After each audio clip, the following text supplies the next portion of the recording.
Welcome to Let's Talk Near Death, the podcast show where we talk about life, death, and experiences somewhere in between. I'm Kirsty Salisbury, the host of the show, and you can join me as I talk to everyday people with not so everyday experiences.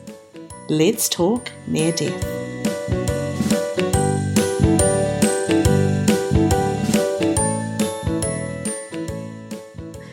So joining me today, we have got Peter Panagore, and Peter had a near-death experience after climbing on the side of a mountain. And I'm lucky enough to actually have a copy here of Peter's audiobook. So he has written a book about his experience. Today, we're going to hear firsthand about that experience. So Peter, welcome along. Thank you for joining us today. Hi, Kirsty. Hello, New Zealand. Yeah, thank you. A long way from where you are. Mm-hmm. Tell us a little bit about what happened. Tell us what happened in 1980 on the side of that mountain. I was a college student, an exchange student from the University of Massachusetts in the east coast of the United States to a state college in Montana, which is way far away from me in the Rocky Mountains. And I went there to get away from my family. My sister had vanished when I was a teenager. From our point of view, she disappeared. From her point of view, she ran away, but we didn't know that. But you found her again? Well, long decades and decades of long storiness to that. She passed away, maybe 10 years ago now. At the time she was living in Miami Beach, Florida, had just reestablished relationship with her about 2 years before, and she died of a heart attack. The police thought she'd been murdered, and my brother and I flew down to deal with that, but it turned out that no, she had not been. She had had a heart attack, which, as it turns out to be a genetic thing in my family. Would have killed my dad at 56 and did kill me 2 years ago. So I had another near-death experience from a heart attack in 2015. Wow. You've had two in total? I've had two in total. And that one was a lot less than the first one in terms of its dramatic impact.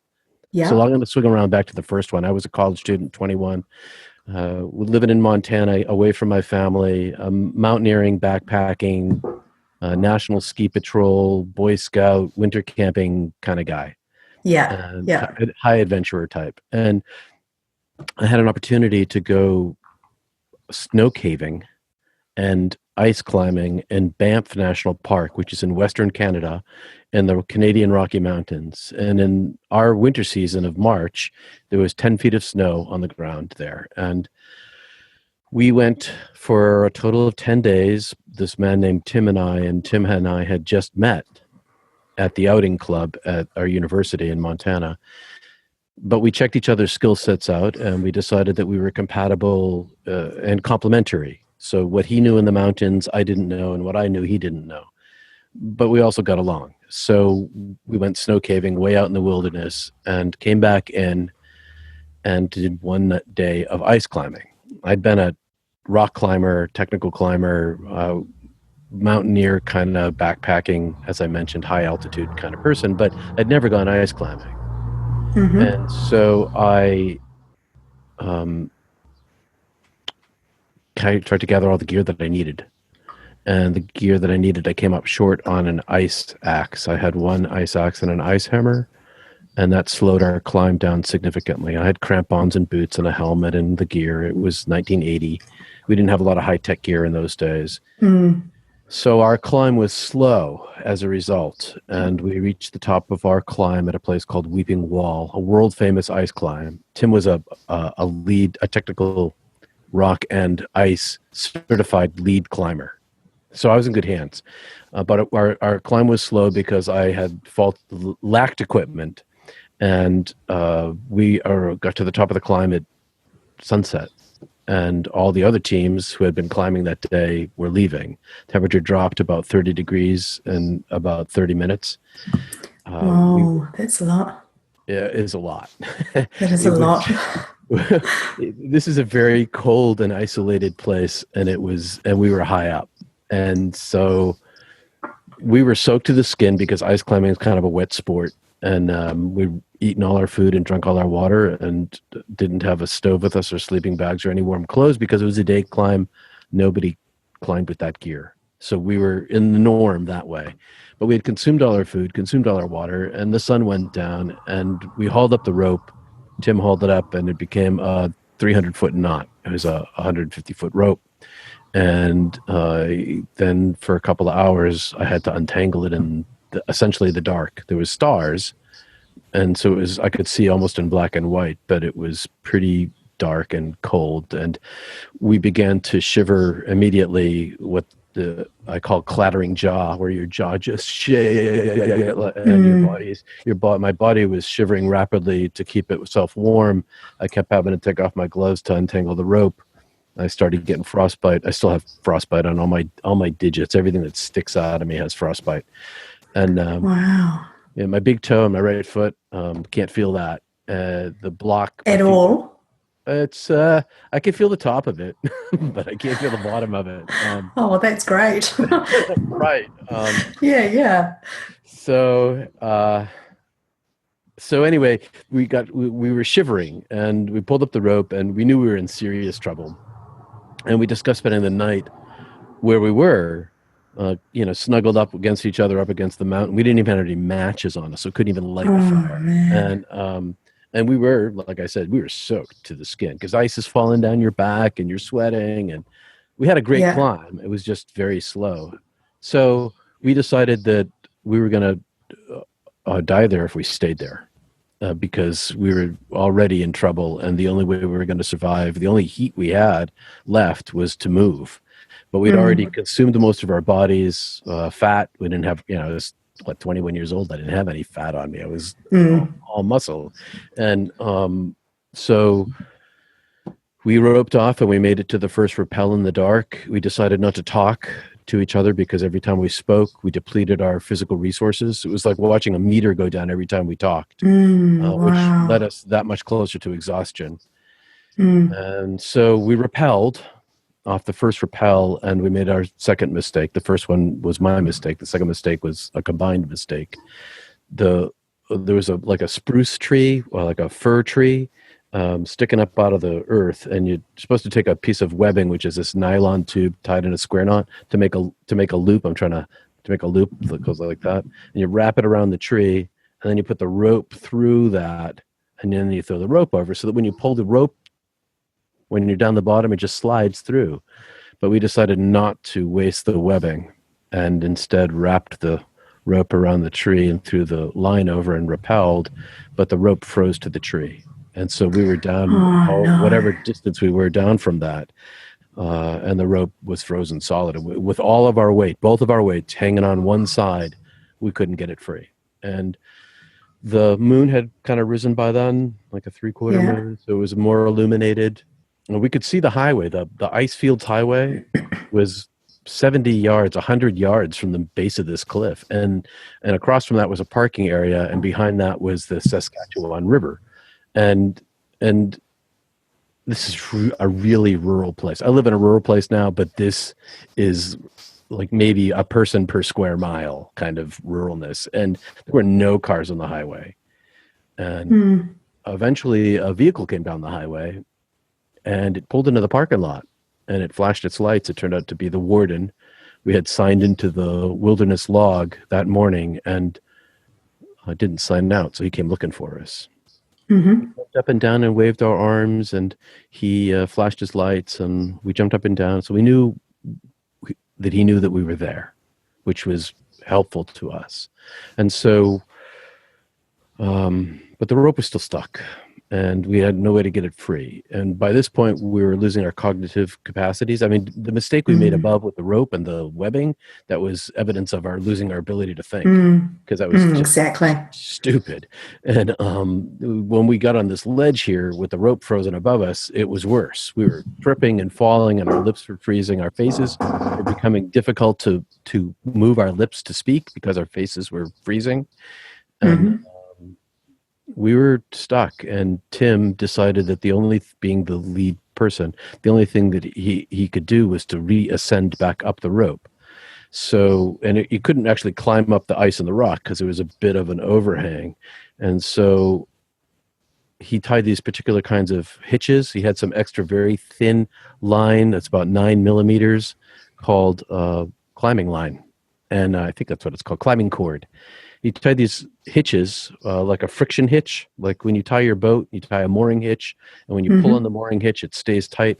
These hitches are Persic hitches, and when you tie the one on one rope, and then you make a huge loop, and you put your foot in that, and you make another Persic hitch on the other, a huge loop, and you put your other foot in that.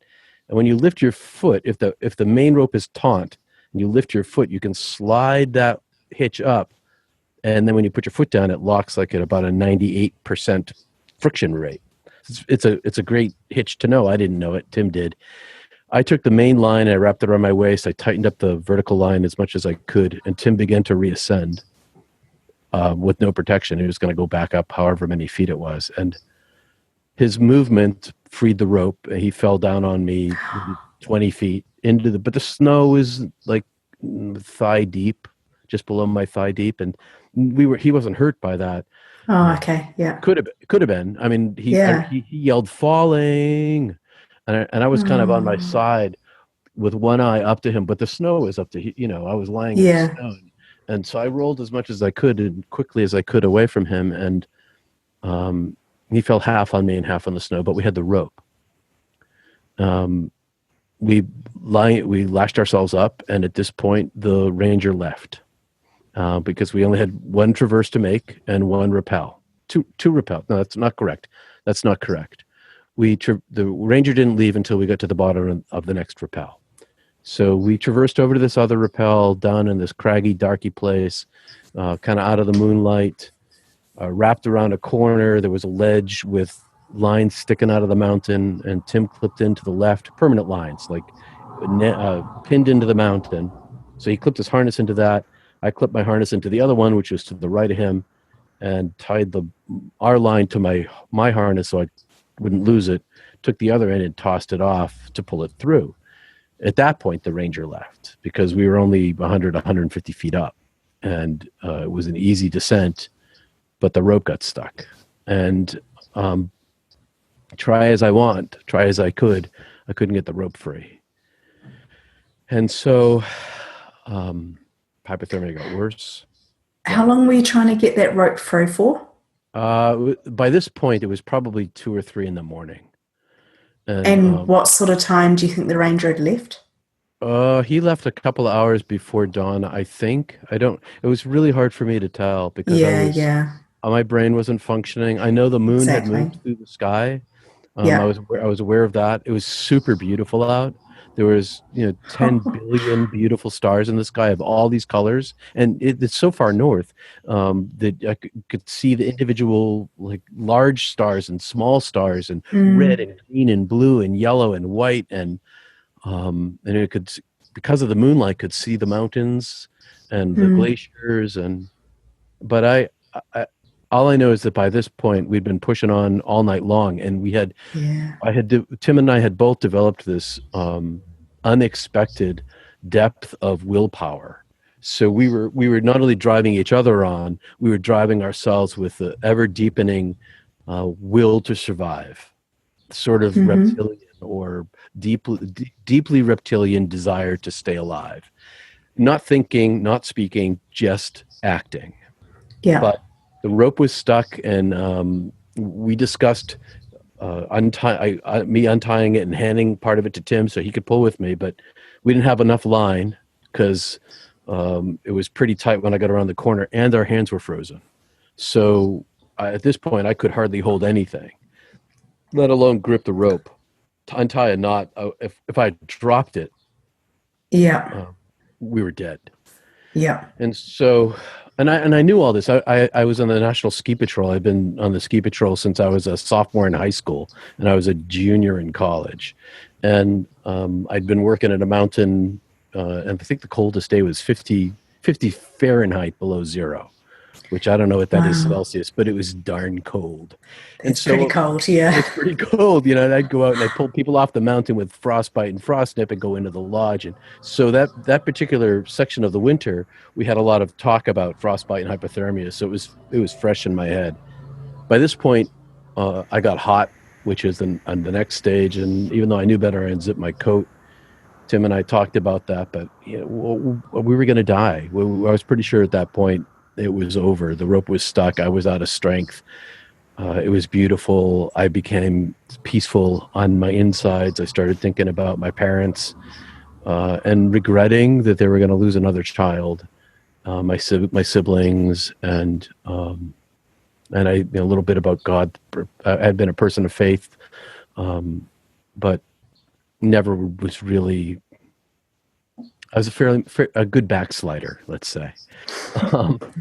Yeah. I excelled at backsliding, and so I kind of made peace with myself and with God because I knew that there was no way out of this situation, and I began to fall asleep. And this is where it all really starts to happen. Would pull on the rope.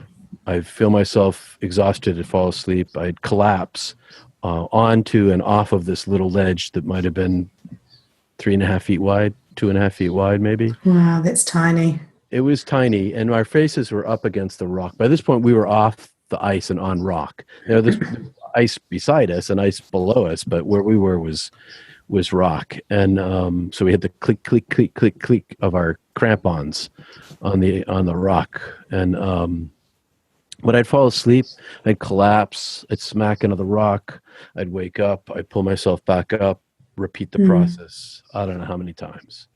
And then I remember waking up this time and pulling myself up, and immediately as I stood up, I saw like an old-time black and white movie with a fade to black, how they went between scenes or closed it out at the end. And all of my peripheral vision, much wider than I'm showing you here, you know, much wider, became black. And this circle came rapidly closing like this. And I remember looking at Tim and looking over at the mountains and swinging my head back and looking this way and looking straight ahead. And I watched it just go like that, close to black. And I thought, oh, I'm falling. And I felt myself fall. And my first thought was that I didn't hit the rock. I didn't feel hitting the mountain with my body. And I still was conscious. Every other time I'd fallen asleep, I was not conscious. I was unconscious. But this time I thought, why am I still awake? Why am I still awake and I can't see anything? But then my entire horizon opened into darkness. And in this very large darkness was filled completely, top to bottom, left to right, side to side, the whole thing. All that I could see was a rushing en masse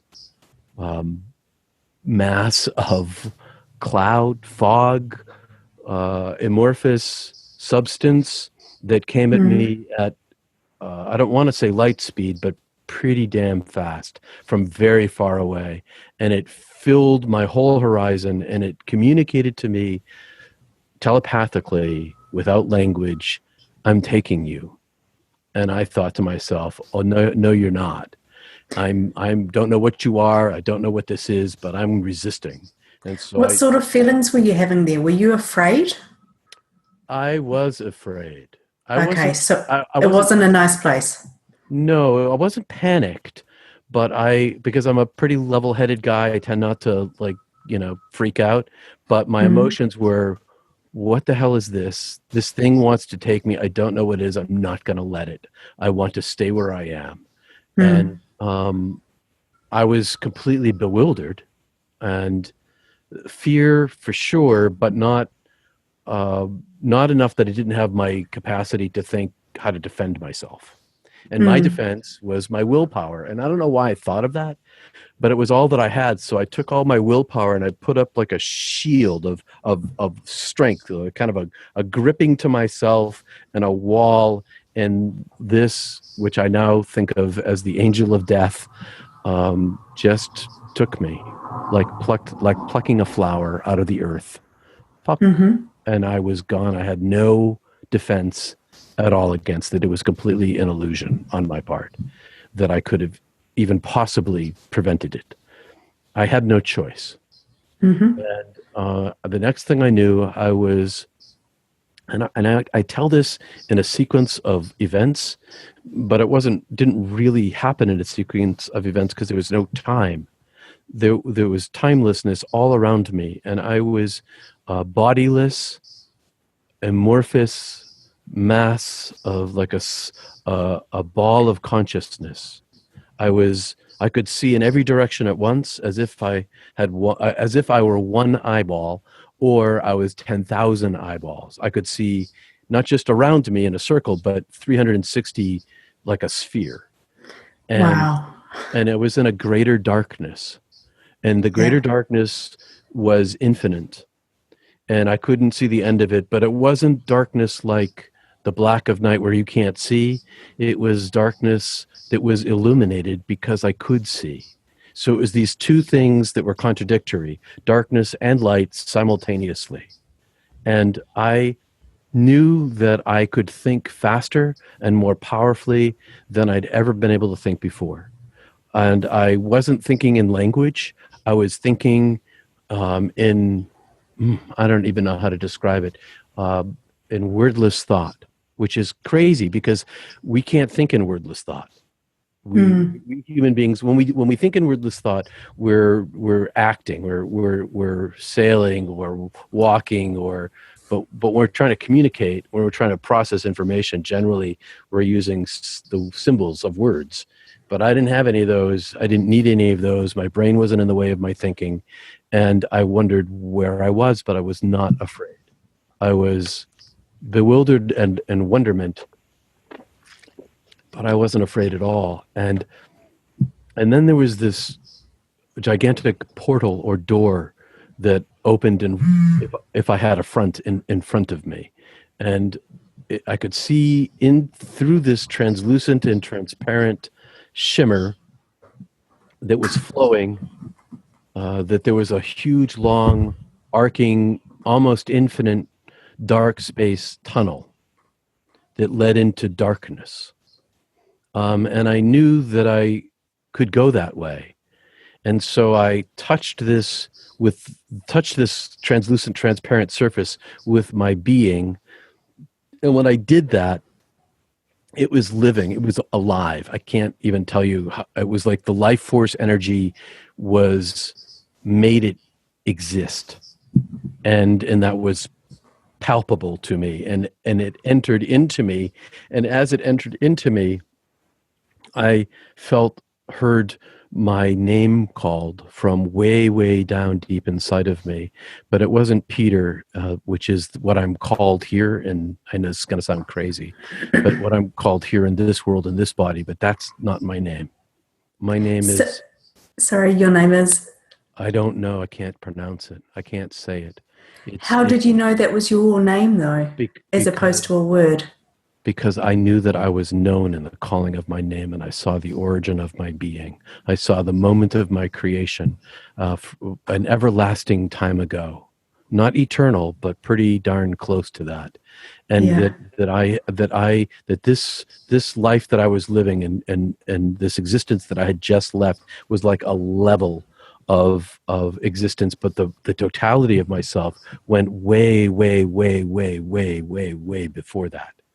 And in the hearing of my name called, I knew that I was known, and that I had nothing inside of me that was hidden. There was everything about me was fully revealed. And I went through a life review, and the life review I went through was to suffer all of the pain that I'd given everyone in my entire life up to that point, since I was born in 1959. And all of the pain that I intended to give people by choice, we do that, I'm going to hurt you, and all of the pain that I didn't intend to give anybody. And there was more unintentional pain than there was intentional pain. And in the moment that I saw this, and there's more to it than that, but I also saw everybody's pain at the same time. I saw the suffering of the world as we give each other the gift of pain. as we sin in the Christian language against each other. And from what as I went through my life review, of the suffering that I gave away, I experienced all of the pain that I gave away times 10,000. It was, I felt the pain that I use my sister as an example, not the one who ran away, but the other one who was closer to me in age. And because she was closer to me in age, we loved each other, but we also battled. And, we would do stuff to each other to hurt each other as kids, because kids do. And so the worst thing that I ever did to her as a kid, that was times 10,000 times I felt her pain. And how did you feel the pain? Was it a physical thing? it was a physical thing. It was physical all through my being. It was suffering like, I've been reading Catherine of Genoa, who is an Italian saint from the 1500s, and her language describes it the best. I mean, it just came across her. I've spent my life reading mysticism, and the way she describes it is the purgation of the fire of love. And so this fire of love was cleansing me. And so even though I was in great suffering as I experienced everything, all the pain I gave away, the voice that had no sound and was not male or female and no language filled my being, saying, I love you, you're my beloved. I've always loved you. I've always known everything about you. Fear not. This my love is greater than all your pain. I forgive you. I love you. And it wasn't so much that I was suffering everybody's pain that I gave them. I didn't feel guilty about that. I felt ashamed in comparison to the divine love. It wasn't because I understood the giving of brokenness is the human condition. Just the way we're made through no fault of our own. It's the way the world exists. And when I say the world, I don't mean Earth, I mean the universe. The whole kit and caboodle is made from this division, this reduction of the divine somehow, where in heaven there's this totality of being, which is perfection, infinite perfection and infinite love, and anything that's not that is less than that. And in my life and in the life I could see on earth, we were so less than that we were two-parted.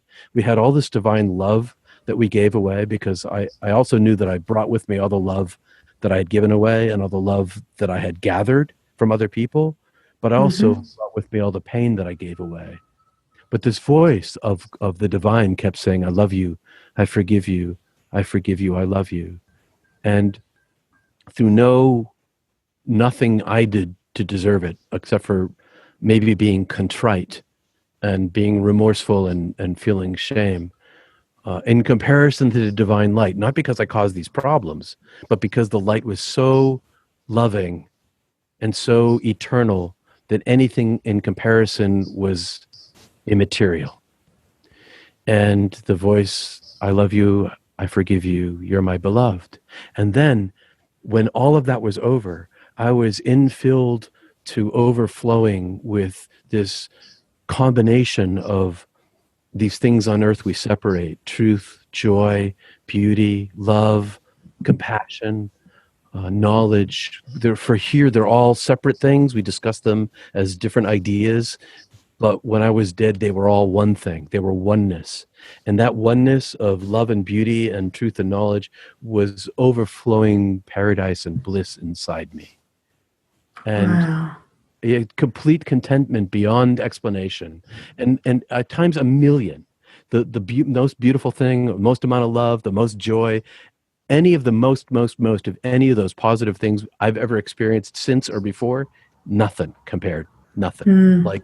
Like zero compared to 10 to the trillionth power of divinity's imprint inside me. And even so, I could see clearly that the eternal divine was a bazillion times greater than that, infinitely greater than this little tiny drop inside me, which was oceans compared to what I'd ever experienced on earth.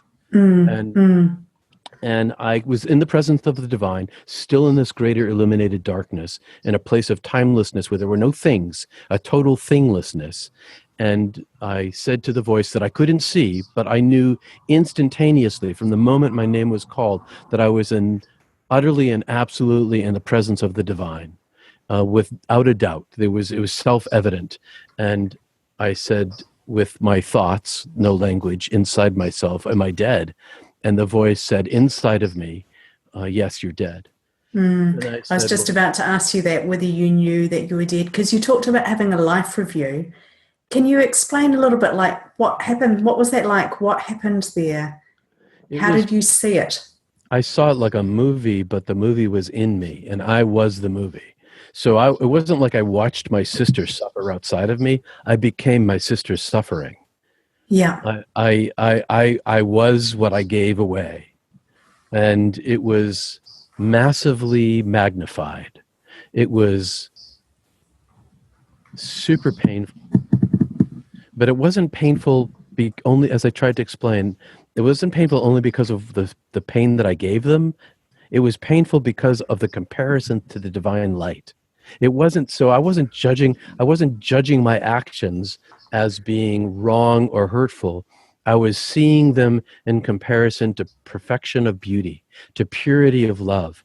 And anything other than purity of love is painful. That's the way I experienced it. And I didn't feel guilty that I had done these things, because I understood that I was made that way. God, it was through no fault of my own that I was made into a human being that made these problems. That was just the natural result of living in this world. We hurt each other. That's the way it works. Water falls down in a waterfall because gravity works that way. That's just a natural function. So what do you think was the purpose of the life review? Cleansing. I was cleansed. In order to be infilled with the divine, like I was, this 10 to the trillionth power of beauty and love, I had to have, like, my shields taken down. I had to be burned clean the language I use is burned clean by the fire of love, by the divine fire of love. And I was cleansed by that, and all of those things vanished. They went away and were no longer in my way. You're asking interesting questions. Nobody asked me those questions. I've got a lot of questions. We could be here all day. These are the things that matter to me. Yeah. I mean, I want to understand it. We can't go there. You don't want to go there.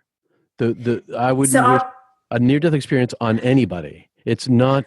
It's the after effects are a blessing and a curse. But we can talk about that later. Your story is a little bit different to some of the other near-death experiences I've heard as well. Sure. You're talking about this place where it's darkness and you're not feeling good and comfortable, and then you're talking about the divine love and the purity and how amazing it was. Is this all still in the same place, or did I misconnect that? No, it's the same place, and the suffering was inside of me. It wasn't in the eternal. The suffering was what I brought with me into the eternal. And the experience of going through this life review, even though it was instantaneous, was some sort of, it happened in a temporal sequence, even though I was not in a temporal sequence. I was outside of time.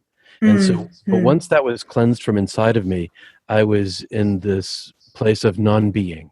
And so after all this happened, I'll skip ahead a little bit here. After all this happened, I had no idea where I was or how I died, whether I died, or there was no information. This was 1980. There's not information around. So I ended up skipping ahead a little bit because of this.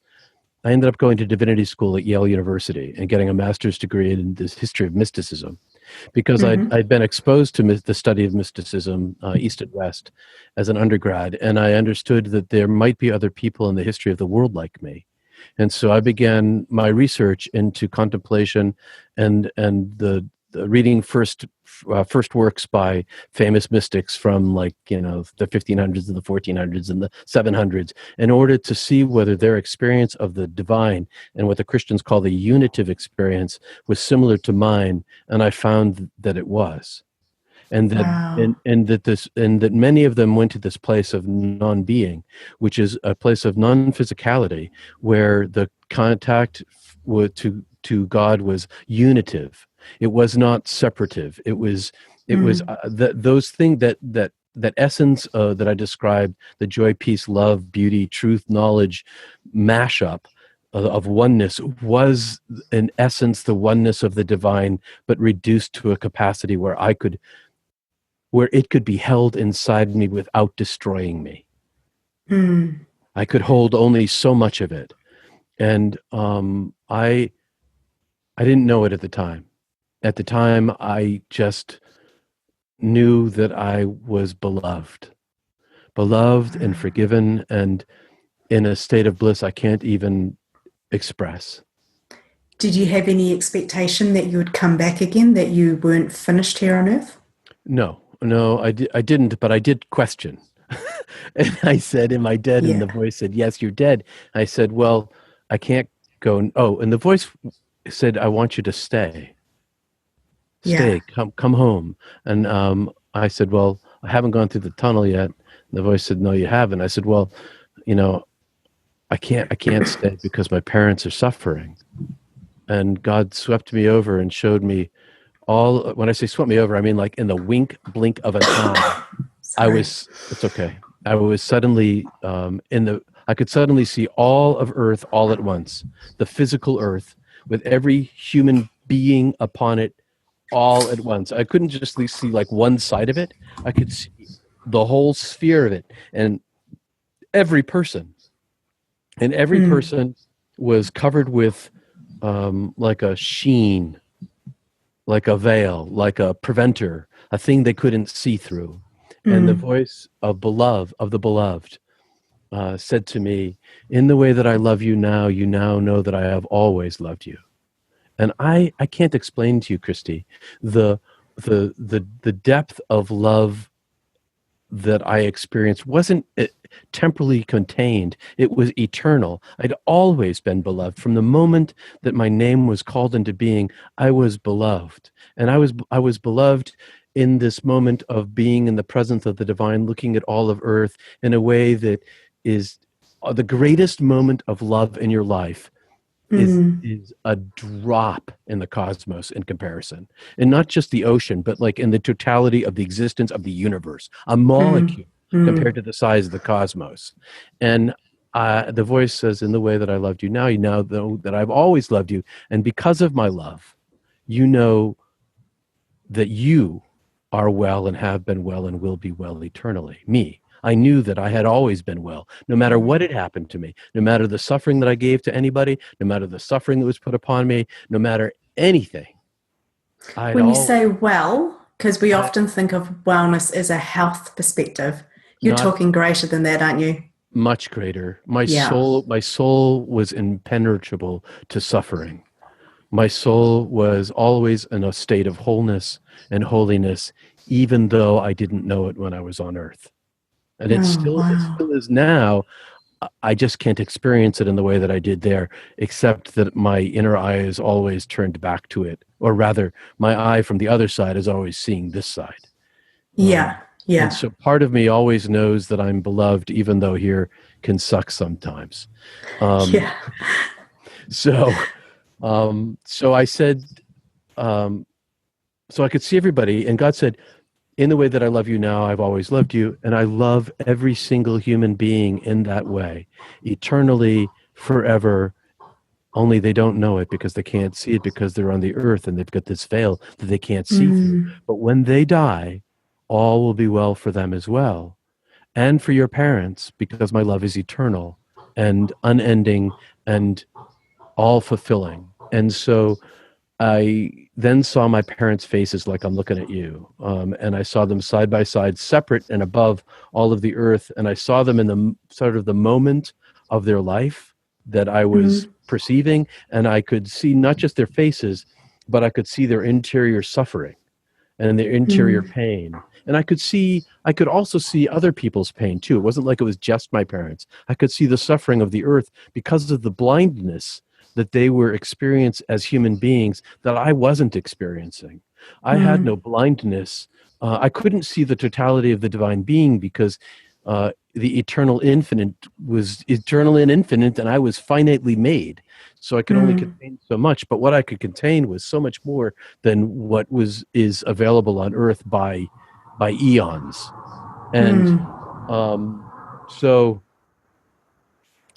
I said, but my parents are suffering. And God said, but in the end, when they die, in the way you know now, all will be well for them too. And their suffering will come to an end. And because of my love, all is well, all has been well, and all will be well. And I knew also in my knowing that the length of my life was a wink of my eye. And so when I was dead, the length of my life was nothing. It was just that. And I knew that my parents were going to experience that too when they died. But in the meanwhile, when they were on earth, that was not going to be their experience. So why do you think we have this suffering while we're alive on earth? We've got this veil over us. We don't remember potentially eternal things. I think it's because it's not heaven. If it was perfection, then there would be no veil. And that this place exists, this universe exists, and it's not just Earth in our humanocentric point of view. It's dolphins and chimpanzees and mealybugs and all of the exoplanets that we're discovering and all of the galaxies beyond. All of it, the whole kit and caboodle, the whole shebang is all made of this divine love that makes it exist, and this brokenness in combination that gives it its physicality. And if it only was divine love, it wouldn't be here. We would have no life here. It would only be perfection. Now, why that is, I don't know. I just know that when I was in heaven, there was no corporeality that was preventative from me experiencing the divine directly. And as a result of that, there was only bliss and love and adoration. It wasn't just that I was feeling this bliss and love. It was I was in adoration of the divine. I was the love that God was loving me with. I was loving God back with. And I can't say in equal measure because of the eternal infinite, but in as much as I was contained, all of the love that was contained inside of me, all of the bliss and joy and knowledge, all of me was given back in adoration. So how is this experience that you had, how has that shaped your spiritual beliefs? Because you mentioned that when you're 21, you were really great at backsliding and you had some concept of God, some belief system there, but it wasn't very, from what I can tell, wasn't very cemented in. Well, it was pretty strong for a period of time. I was a Roman Catholic, Greek Orthodox kid, raised in both churches, and simultaneously a block apart. The churches hated each other since the Byzantine days, called each other out all the time. And I went to Catholic high school. I learned how to meditate from the monks, Trappist monks, who previously had been studying with a Japanese Zen master named Sasaki Roshi, also called Suzuki Roshi. And my religion teacher and my senior year of high school went on retreat, learned centering prayer meditation from the monks, Trappists, taught it to my class. I began a meditation practice. I then became a Catholic charismatic speaking in tongues, born again Christian while meditating. But I hung out with that, but I still backslid. The presence of the divine through faith was real to me, but I was very fleshly. So then coming back here, how has this experience affected how you believe or how you live? Well, when I went out west, I was still technically a charismatic, but that became too shallow for me instantaneously. When I came back here, I was in a state of depression for a long period of time. Alien religion, culture, language, clothing, everything that was everything that's a human construct is very little value to me. It's very temporal and impermanent. Because I was raised Catholic and Orthodox, when I went back to UMass, the University of Massachusetts, I took a class as an English major, took a class on comparative religion, East and West, comparative mysticism, East and West, studied a bunch of Eastern writers, a bunch of Western writers. And my teacher was also a Catholic deacon, even though I went to a public university, who happened to be associated with the very same monastery. And I asked him, I have this friend who had this experience. I didn't know what to call it at the time, but he's seeking for God. And should he become a Buddhist because of that? I've been reading the Tao and Tao Te Ching and the Upanishads and the Vedas, Paramahansa Yogananda, you name it. I was reading everything I could. And he said to me, if it's God you want, then stay with, if it's God he wants, is what he said, because I was talking about a friend of mine. Which is as why. you do. Yeah. If it's God he wants, then he needs to stay within the cultural tradition that he was in. Because if he wants to become a Zen Buddhist, to really become one, that person's going to have to learn Japanese and read and acculturate in order to grasp the subtle meanings of the historic writings.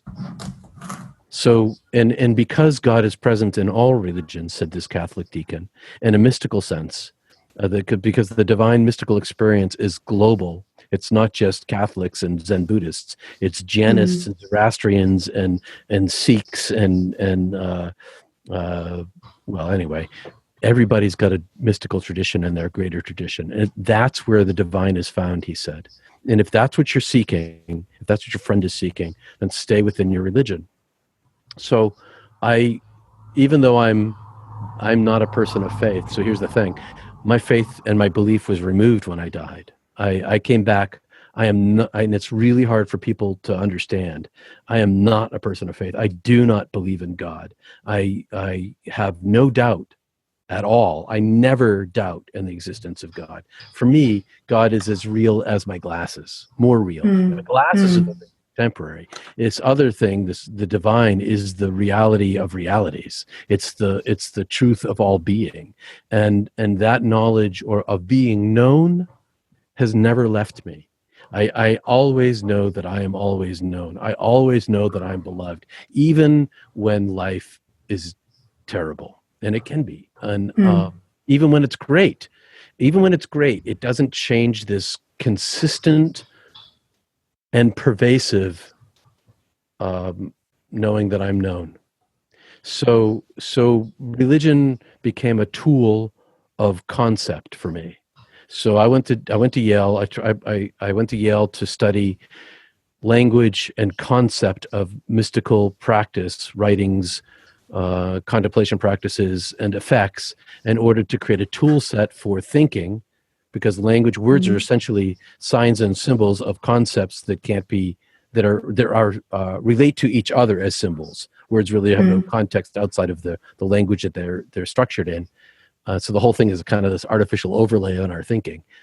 But there's a whole history of thinking about this and naming these things, and experiencing the divine directly, that I plowed into in order to find a tool set for me to use. And then I got ordained as a United Church of Christ minister. So I'm actually an ordained Christian minister, and I served communities and pulpits for 18 years before I went into television, and terrible and trying situations, embezzlements and decapitations and murders and arsons. Oh, wow. Just crazy stuff. And all through it all, the sense of the divine never leaves me, which is something that people are like, oh, that's blissful. Well, sure, unless you don't want it. In which case, if you want your life back, you're never going to get it. Because the last thing God said to me, as I said, do I have to stay here? And God said, no, you don't, but I want you to. I said, well, I haven't gone through the tunnel yet. No, you haven't. I said, well, can I come back here? If I go back there, can I come back here? And God said, yes, you can come back here. And I said, well, then I choose to live my life. And God said, you won't live your life.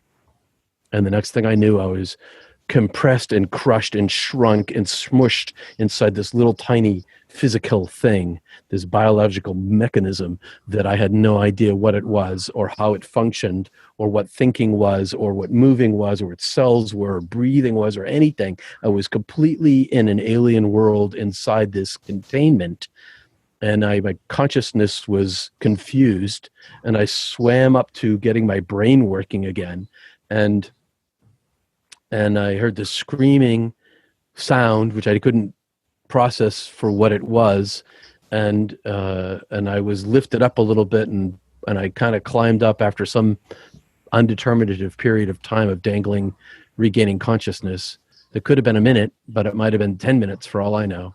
And as I finally swam to consciousness, my partner was screaming at me, "You are dead. I thought you were dead. If you die, I die." And after another period of time, he said, "Pull the rope." And I must have looked at him like I had no idea what he was talking about.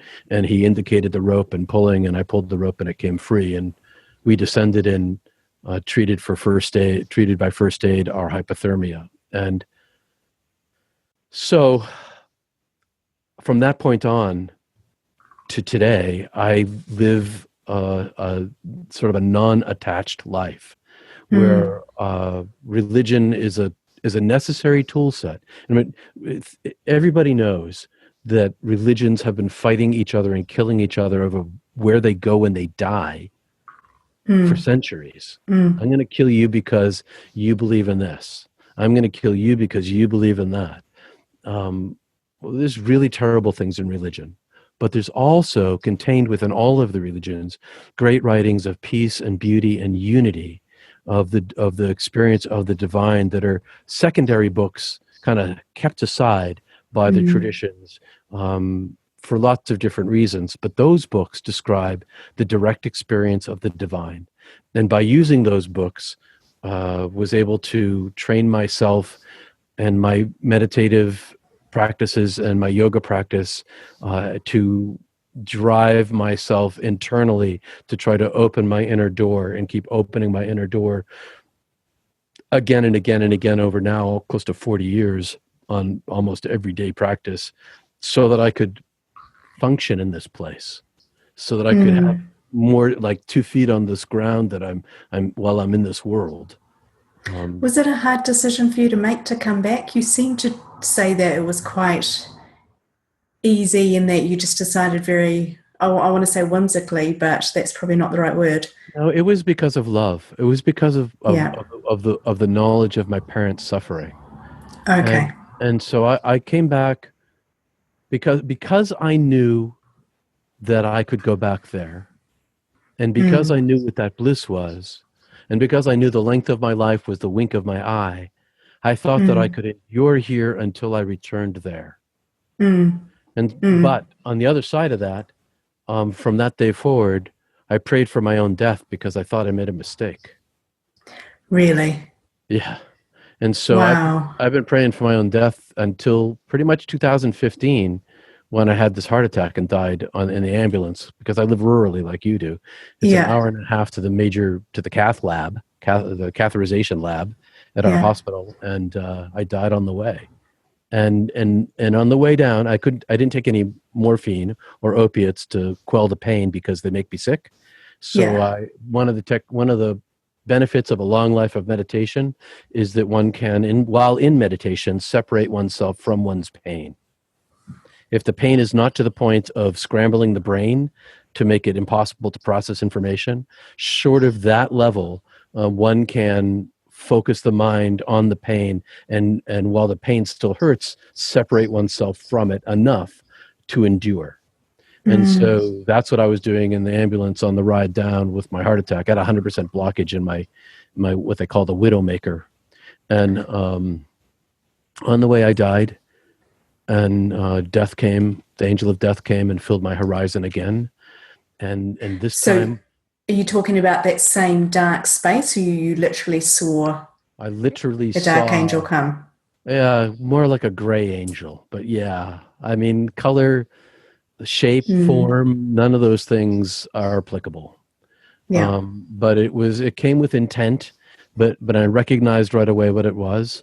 And it came with a warm welcome home. You can come now, Peter. You can leave. But it didn't call me Peter. It called me by my other name. And you're welcome to come now. But as I went, I was like, oh, finally, I get to go. I also knew that I couldn't kill myself, because I've been other near-death experiencers. We're a fairly suicidal bunch. So we want to go back to where we've been, right? Yeah, except for I didn't make myself. Not only did I not make my soul, I didn't even make this physical thing. And so none of it belongs to me. I'm sort of like a renter. Yeah. And I have to treat my temple with respect, so I can't kill it. So that really has been and I saw that when I was dead, and if I had known that, maybe I would have stayed if I understood the implications of it. But so here's my first legitimate opportunity to go home. But just as I got loaded on the gurney and the urgent care center at my local, urgent care center, my son, 23, comes in. He leans in really close, looks me in the eyes, squeezes my hand, goes really close to my face, and says, "I love you, Dad. I love you." And so I'm being carried away by the angel, and I think, this is taking a while. And I think of my son, and I think, and I'd gone quite a distance. I don't know how far I went, but I hadn't entered the infinite yet. I hadn't entered it wasn't an instantaneous departure this time. It was this long travel.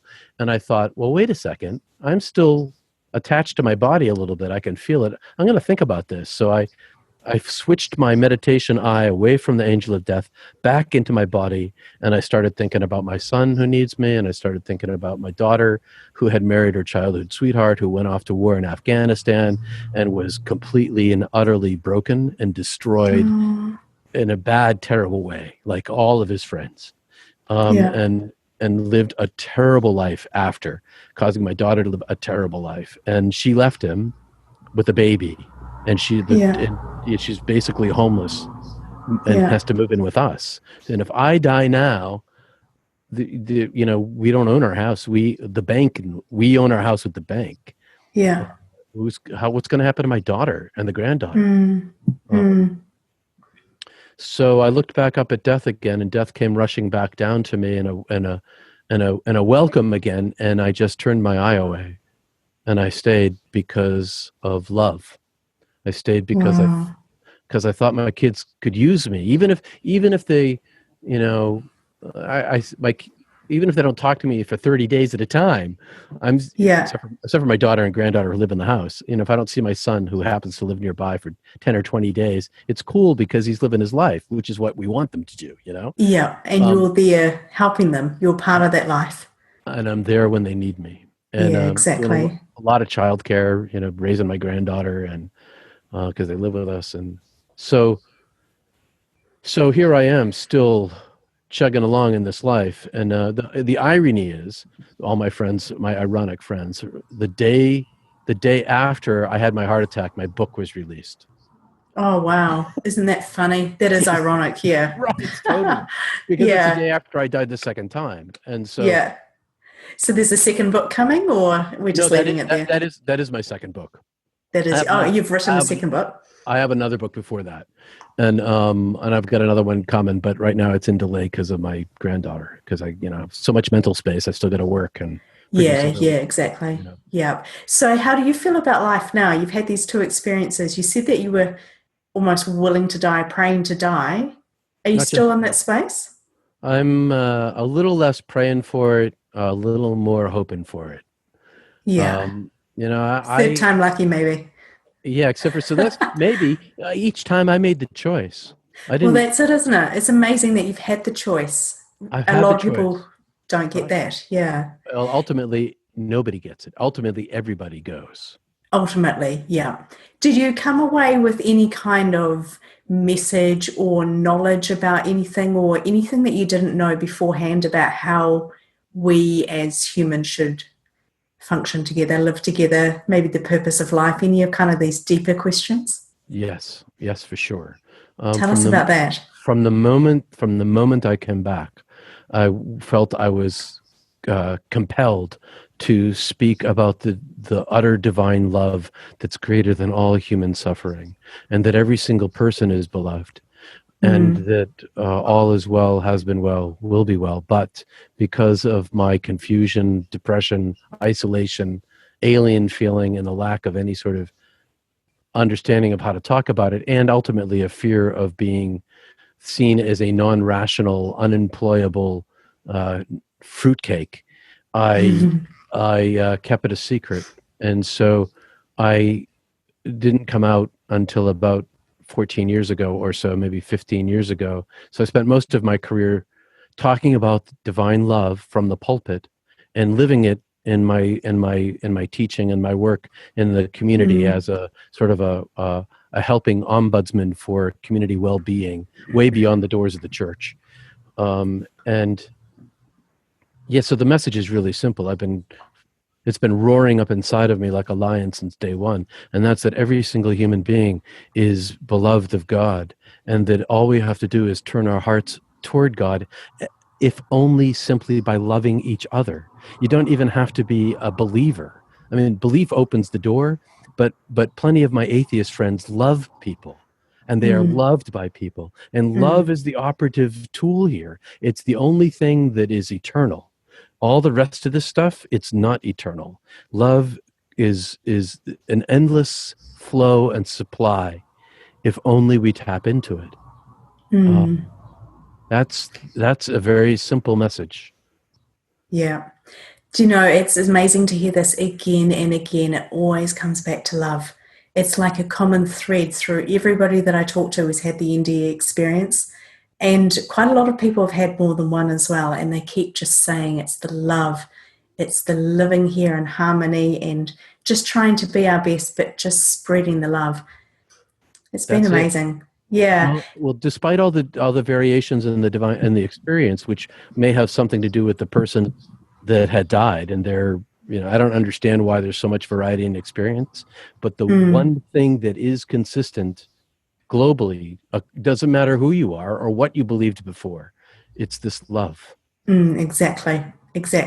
Regardless of beliefs in religion, where we live, location, how we live our lives, what we've come from, the way we've died, cultural beliefs, it always comes back to love. Always. And that doesn't mean that you live like a smiling guru all the time. That's not what it's all about. It's being human in the context of your life and loving those around you. You don't have, and it's great that we serve the poor and feed the hungry and clothe the naked and do all the blessed things that Jesus talked about. But if you can't love the people that you're near, then you're not doing your job or letting yourself be loved. And if you're a person and you're single and you've never had children, your cat loves you or your dog loves you, and that is all. That's love. That's love too. It's not a lesser form of love, because all love emanates from the divine, and there is no love that does not emanate from the divine. So all love is divine. It doesn't matter where you get it or who you give it to. One of the side effects of at least my near-death experience is this smear of love. It's not just it's directed toward individuals. It's like this wide smear across all of humanity, which has caused me troubles. I've made misjudgments on people's characters as a result of being willing to love them where they were at, and opening myself up to a wound or two. But I can't help that. That's just one of the side effects. Absolutely. Peter, thank you so much for coming on and sharing your journey. I could talk to you all day because I still have a million questions to go through, but I think hearing your story, coming out with what you think is some of the reasons behind these experiences, the purpose for us being here, and just what we can do with it has been absolutely fantastic. So thank you very much. I hope it helps our listeners, gives them hope, gives them a feeling that we don't need to be afraid of death. Because I don't believe we need to be. I think it's a beautiful experience. It's a beautiful place that we're all going to go to. So I really want to thank you for coming on, sharing that, being vulnerable, being open. And wow, what a story. Thank you, Peter. God bless you and everybody in New Zealand. Thank you. Thanks for joining me for this episode of the Let's Talk Near Death podcast show. If you've enjoyed it, please share it with your friends, tell people about it. I'd love to get these messages out there. You can also connect with me on Facebook at Kirsty Salisbury Official, and you can subscribe to receive updates for new episodes as they come about. I'm Kirsty Salisbury, and this is Let's Talk Near Death.